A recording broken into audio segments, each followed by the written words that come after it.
जगन्नाथ मंदिर की कथा सत्युग के राजा इंद्रद्युम्न से शुरू होती है। राजा इंद्रद्युम्न भगवान विष्णु के बहुत ही बड़े भक्त थे और वे उनके साक्षात दर्शन करना चाहते थे। राजा को पता चला कि उड़ीसा के एक गुप्त स्थान पर भगवान विष्णु नीलमाधव के रूप में पूजे जा रहे हैं। उन्होंने अपने ब्राह्मण विद्यापति को उनकी खोज में भेजा। विद्यापति ने पाया कि सबर कबीले के लोग के मुखिया विश्ववसु गुपचुप तरीके से एक गुफा में नीलमाधव की पूजा करते हैं। विद्यापति ने चालाकी से विश्ववसु की पुत्री से विवाह कर उस स्थान का पता लगा लिया। लेकिन जब राजा इंद्रद्युम्न वहां पहुंचे तो भगवान अंतर ध्यान हो गए। राजा अत्यंत दुखी हुए और उपवास पर बैठ गए। तब भगवान ने स्वप्न में दर्शन दिए और कहा, मैं नीलमाधव के रूप में अब नहीं मिलूंगा, बल्कि समुद्र में तैरते हुए एक लकड़ी के रूप में प्रकट होऊंगा। उस पर शंख, चक्र, गदा और पद्म के चिन्ह होंगे। तुम उसी से मेरी मूर्ति बनवाओ। राजा को वह विशाल लकड़ी समुद्र के तट पर मिली, लेकिन उसे उठाने में पूरी सेना भी असफल रही। तब भगवान के निर्देशानुसार कबीले के मुखिया विश्ववसु और राजा ने मिलकर उसे उठाया। उस भारी लकड़ी को तराशने के लिए कोई साधारण बढ़ई तैयार नहीं हो रहा था। तभी स्वयं देव शिल्पी विश्वकर्मा एक वृद्ध ब्राह्मण के रूप में प्रकट हुए। उन्होंने शर्त रखी कि वे 21 दिन तक बंद कमरे में मूर्ति बनाएंगे और यदि कोई बीच में दरवाजा खोलेगा तो वे काम छोड़कर चले जाएंगे। 15 दिनों तक अंदर से छेनी हथौड़ी की आवाजें आई, लेकिन उसके बाद शांति सी छा गई। रानी गुड़ीचा व्याकुल हो उठी और उन्हें लगा कि वृद्ध शिल्पी की मृत्यु हो गई है। राजा ने न चाहते हुए भी दरवाजा खुलवा दिया।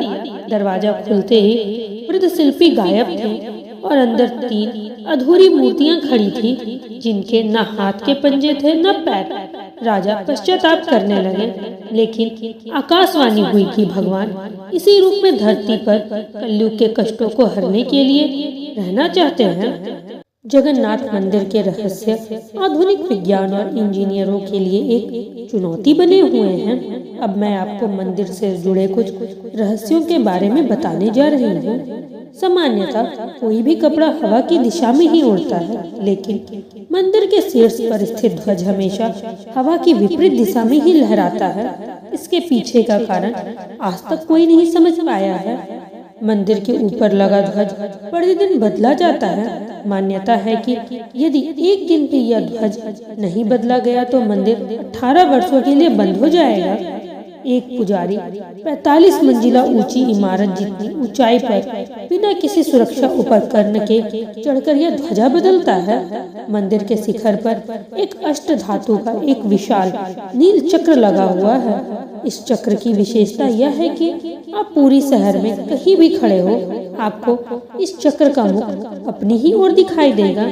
इसे इस तरह से डिजाइन किया गया है कि इसका कोई साइड व्यू नहीं है। यह वास्तुकला का सबसे बड़ा चमत्कार है कि दिन के समय भी सूर्य चाहे किसी भी दिशा में हो, जगन्नाथ मंदिर के मुख्य गुंबद की परछाई जमीन पर कभी भी नहीं गिरती। यह कैसे संभव है, यह आज भी शोध का विषय है। पूरी दुनिया के मंदिरों के ऊपर पक्षी बैठते हैं, लेकिन जगन्नाथ मंदिर के शिखर के ऊपर से ना तो कभी कोई पक्षी उड़ता देखा गया है और ना ही वहाँ कोई पक्षी बैठता है। यहाँ तक कि मंदिर के ऊपर से हवाई जहाजों का निकलना भी वर्जित है। मंदिर का मुख्य द्वार सिंह द्वार कहलाता है। जब आप मंदिर के बाहर खड़े होते हैं तो समुद्र के लहरों की गर्जना स्पष्ट सुनाई देती है, लेकिन जैसे ही आप सिंह द्वार के अंदर एक कदम रखते हैं तो लहरों की आवाजें पूरी तरह से गायब हो जाती है। मंदिर से बाहर निकलते ही वह आवाजें फिर से शुरू हो जाती हैं। यहाँ भगवान का प्रसाद पकाने के लिए 7 मिट्टी के बर्तन एक के ऊपर एक रखे जाते हैं। यह प्रसाद लकड़ी के चूल्हे पर पकता है।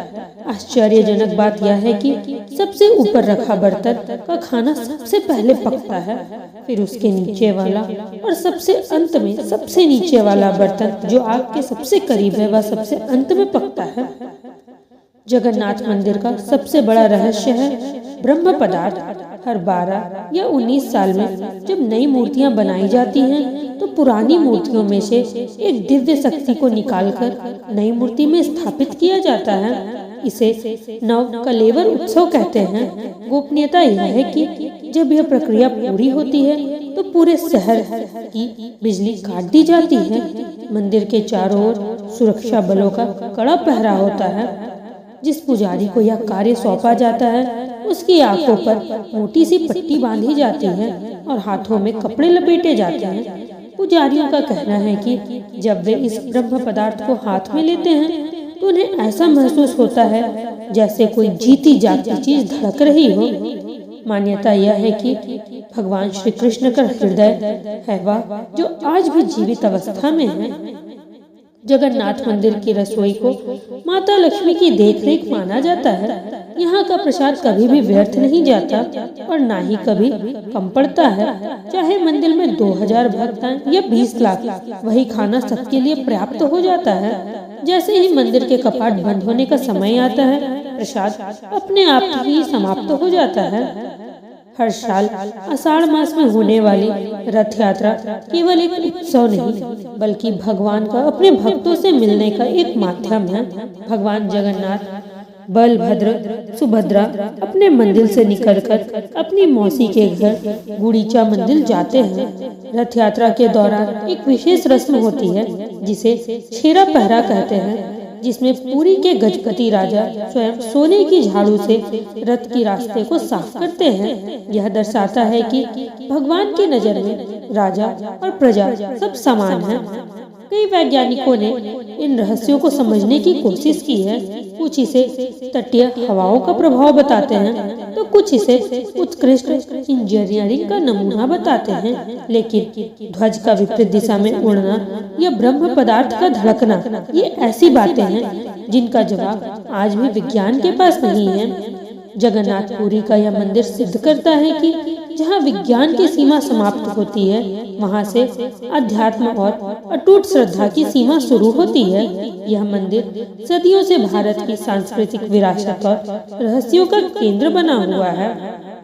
क्या आप इसके बारे में और जानना चाहेंगे कि ब्रह्म पदार्थ को स्थानांतरित करने वाले पुजारियों ने अपने संस्मरणों में क्या क्या बताया है? यदि हाँ तो कमेंट में जरूर लिखें। जय भगवान जगन्नाथ।